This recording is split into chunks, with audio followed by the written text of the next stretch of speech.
যখন আওয়ামী লীগ এসেছে নাওরাবাসীকে সবার আগে যারা বিএনপি করত, যারা এই নাওরার জনগণ ছিল, তাদেরকে এই নাওরার থেকে দেশে থেকে বের করে দিয়েছিল আপনাদের।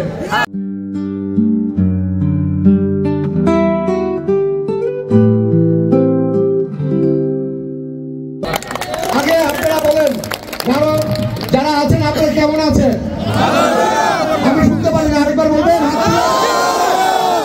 আমিও ভালো আছি। কারণ কি 5 তারিখের পরে আজকে নাওরায় আসতে পেরেছি এই বলে প্রথমেই আমি আল্লাহর কাছে হাজার শুকরিয়া জানাই। কারণ আপনারা দেখেছেন যখন আওয়ামী লীগ এসেছে নাওরাবাসীকে সবার আগে যারা বিএনপি করত, যারা এই নাওরার জনগণ ছিল, তাদেরকে এই নাওরার থেকে দেশে থেকে বের করে দিয়েছিল আপনাদেরকে বের করেছিল কেন জানেন? যাতে আপনাদের জায়গা সম্পত্তি যাতে দখল করে নিতে পারে। আজকে ওই সময় আমি নাওরা গ্রামে এসেছিলাম আপনাদের পাশে দাঁড়ানোর জন্য।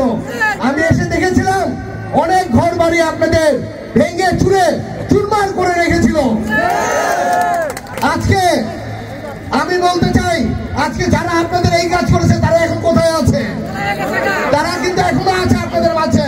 কারণ কি তাদের বেদাত্তা এখনো ঘুরতেছে আপনাদের অনেকের মাঝে।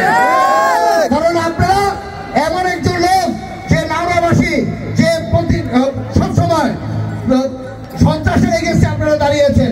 ইনশাল্লাহ যারা এই ভূমিগুলি দখল করেছে তাদের এগেছে আপনারা দাঁড়িয়ে আবার আপনাদের ভূমি আপনারা নিয়ে নেবেন ইনশাল্লাহ। আজকে আমি আর বেশি কথা বলতে চাই না, মাগরিবের নামাজ হয়ে যাচ্ছে। আজকে এত সুন্দর একটি ফুটবল টুর্নামেন্ট করেছে, এর জন্য আমি প্রথমে আপনাদেরকে ধন্যবাদ জানাই। কারণ আজকে এই অনুষ্ঠানে আমি এসেছিলাম মাত্র কতক্ষণের জন্য, আমি ভেবেছিলাম যে অনুষ্ঠানে উদ্বোধন করে চলে যাব।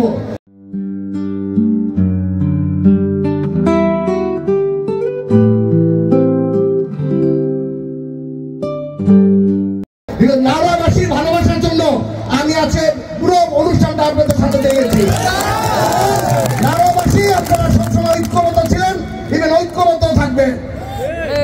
আপনারা সবাই ভালো দেখেন, সুস্থ দেখেন। এই বলে আমার বক্তব্য এখানে শেষ করছি। খোদা হাফেজ।